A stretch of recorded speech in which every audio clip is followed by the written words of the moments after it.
Before there was anything, there was one. Not the number you count with. The one the ancients refused to call a number. They called it the source. The seed. The single point that everything pours out of and falls back into. To the Pythagoreans, it was God, wearing the mask of mathematics. So how does everything come from one?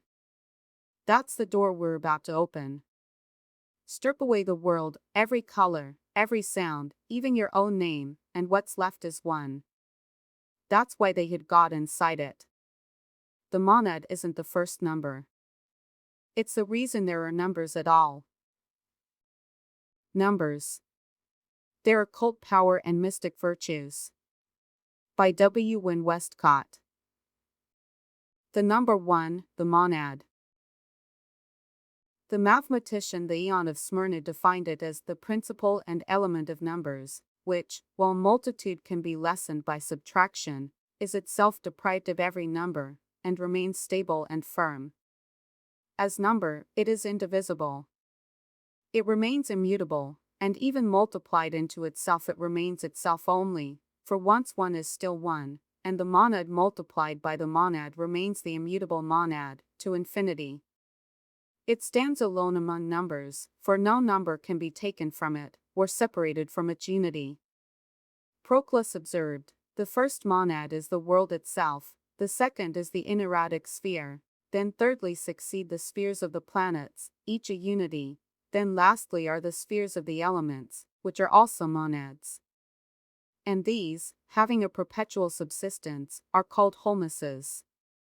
The monad, unity, the number 1, received very numerous meanings. Phocius tells us that the Pythagoreans called it by these names.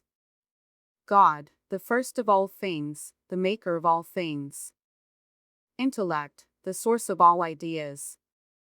Male and female, both together, producing all things, for from the odd proceed both odd and even. Matter. Chaos. Confusion. Commixtion. Obscurity, because in the ineffable principle of things, all is confused, vague, and in darkness. A chasm, as a void. Tartarus, at the lowest extremity, dissimilarly similar to God at the highest. The Styx, from its immutable nature. Horror, the ineffable, perfectly unknown, and therefore terrible. Lethe, oblivion, ignorance. A virgin, from the purity of its nature. Atlas, for it connects, supports, and separates all things. The sun Apollo. Pyralios, the dweller in fire. The axis. Vesta, the fire in the center of the earth. The spermatic reason. And the point within a circle, the central fire deity. Its Hindu symbol was the lingam, an upright pillar. The monad, esteemed the father of numbers, is the reason for the universal preference of odd numbers over even, the even being but copies of the first even number, the dyad, the universal mother, the father being more esteemed than the mother. Odd numbers were given to the greater gods, and even ones to the inferior and terrestrial deities. The number 1 is written, in the Roman and Arabic systems, as a single upright line. But in many old systems, whose numerals were their letters, almost universally the letter A, first of the alphabet, was given the task of representing the monad. Hermias, the Christian philosopher, quotes the Pythagoreans, the monad is the beginning of all things. The figure of 1 signifies identity, equality, existence, and preservation. It signifies living man, alone among the animals, erect.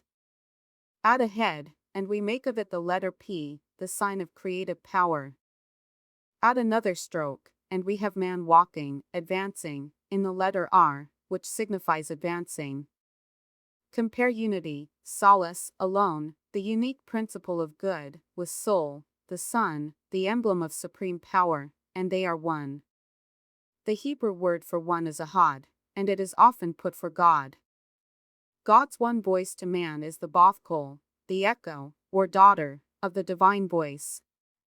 The Talmud says that the Shekinah, the divine presence, will rest even upon the one who studies the law.